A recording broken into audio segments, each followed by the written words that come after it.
UP STF ने लखनऊ से संजय प्रकाश उर्फ संजय शेरपुरिया नाम के एक शख्स को गिरफ्तार किया। संजय प्रकाश राय पर ठगी का आरोप है कि ये दिग्गज नेताओं से कनेक्शन रखता है और उसी के बलबूते पर जालसाजी को अंजाम देता है। इस शख्स ने बीजेपी के कई नेताओं के साथ फोटोज खिंचवाई। कौन सा ऐसा नेता है बीजेपी का जिसके साथ संजय शेरपुरिया की तस्वीर ना हो, जिसके साथ वो हंसता मुस्कुराता चाय पीता फोटो खिंचाता नजर ना आ रहा हो।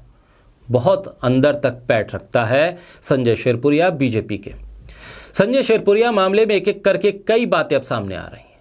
पहली तो ये भी कि वो किस तरह से ठगी करता रहा और पीएमओ के नाम पर यह ठगी होती रही, ये दूसरा मामला है।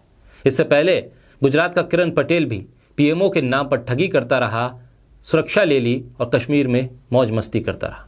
अब ये दूसरा मामला है संजय शेरपुरिया का, जो बीजेपी से जुड़ा हुआ है, बीजेपी के नेताओं से जुड़ा हुआ है और पीएमओ के नाम पर अपने वाईफाई का नाम रखकर ये बताता है कि पीएमओ के लिए वो काम करता है।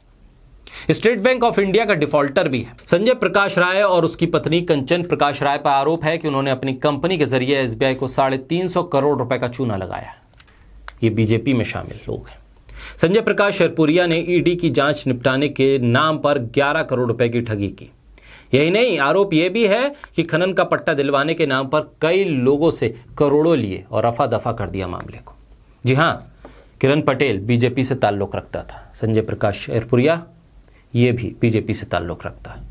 बोलता हिंदुस्तान पर मैं हूं आपके साथ मिर्जा शाकिर अलबेग। ये महज इत्तेफाक ही कहेंगे कि बीजेपी से जुड़े हुए कई नाम अब ठगी के मामले में भी सामने आ रहे हैं। संजय प्रकाश यानी संजय शेरपुरिया बीजेपी के हर बड़े नेता से पकड़ बनाकर रखता था।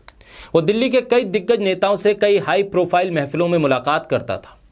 दिग्गज नेताओं की तस्वीरें उसके और सरकार में पकड़ को बनाने के लिए किस तरह से बताने के लिए काफी हैं, ये आपके सामने। पीएम मोदी से लेकर उत्तर प्रदेश के डिप्टी सीएम केशव प्रसाद मौर्य, केंद्रीय मंत्री अनुराग ठाकुर, आरएसएस चीफ मोहन भागवत समेत बीजेपी का कौन सा ऐसा प्रभावशाली नेता नहीं है जिसके साथ संजय राय की तस्वीरें ना हो, हंसता मुस्कुराता नजर ना आता हो, इनाम लेता हुआ नजर ना आता हो, ट्रॉफी लेता हुआ नजर ना आता हो।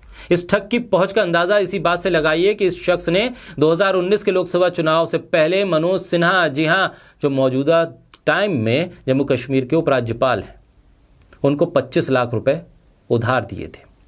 मनोज सिन्हा ने अपने चुनावी हलफनामे में इसे असुरक्षित लोन बताया था।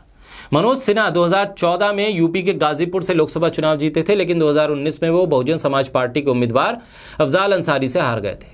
मनोज सिन्हा को साल 2020 में जम्मू कश्मीर का उपराज्यपाल बना दिया गया। मनोज सिन्हा के 2019 के लोकसभा चुनाव हलफनामे में 57 लाख रुपए तक के 5 असुरक्षित लोन का जिक्र है, जिसमें संजय राय की ओर से दिए गए लोन सबसे ज्यादा यानी 25 लाख रुपए। इसके अलावा 4 और लोग हैं जिनसे 3 लाख, किसी से 6 लाख, किसी से 8 और किसी से 15 लाख रुपए का कर्ज लिया था। लेकिन सवाल यह है कि मनोज सिन्हा को ऐसी क्या जरूरत आ गई थी कि 25 लाख रुपए एक ठग से लेने पड़े, और फिर अब कहा जा रहा है कि वो लौटाना चाहते हैं कि संजय शेरपुरिया मिल नहीं रहा। क्या ये बात हजम होने लायक है? संजय शेरपुरिया की इतनी बड़ी पहुंच कैसे हो गई कि बीजेपी के इतने बड़े कद्दावर नेता को वो उधार दे? क्या इतना बड़ा पूंजीपति है संजय शेरपुरिया? क्या बीजेपी में इतनी पकड़ है? और बीजेपी इससे पल्ला झाड़ भी नहीं सकती है, क्योंकि जिस तरह की तस्वीरें हैं और जिस तरह का लेन देन है वो साफ है। भारतीय जनता पार्टी नेताओं के पास इस तरह का कोई मौका नहीं है कि वो इससे इनकार करें कि वो शेरपुरिया को नहीं जानते। ये ऐसा दूसरा मामला है जब पीएमओ में किसी बाहरी आदमी ने घुसपैठ बनाने की कोशिश की है। इससे पहले जम्मू कश्मीर में गुजरात के किरण पटेल को पकड़ा था, जो खुद पीएमओ से जुड़ा एक आईपीएस अफसर बताता था, लेकिन वो मामला दब गया। अब संजय शेरपुरिया है और इसमें नए नए खुलासे रोज हो रहे हैं। किस तरह से ठगी हो रही है और ठगी के साथ किस तरह से बीजेपी के नेताओं से ताल्लुकात हैं, पैसों का लेन देन है, उधार दिया जा रहा है और उधार लौटाने के लिए बीजेपी नेता इसे ढूंढ रहे हैं, वो मिल नहीं रहा। ऐसे में क्या ये इत्तेफाक होगा कि किरण पटेल हो या संजय शेरपुरिया, दोनों ही ठग हैं, दोनों ही पीएमओ से अपना ताल्लुक बताते हैं, दोनों का कश्मीर से भी कनेक्शन हो जाता है और दोनों को ही बीजेपी नेता ढूंढने की कोशिश करते हैं, मिलते नहीं हैं, और दोनों ही बीजेपी में शामिल हैं, बड़े बड़े नेताओं के साथ दोनों की ही तस्वीरें।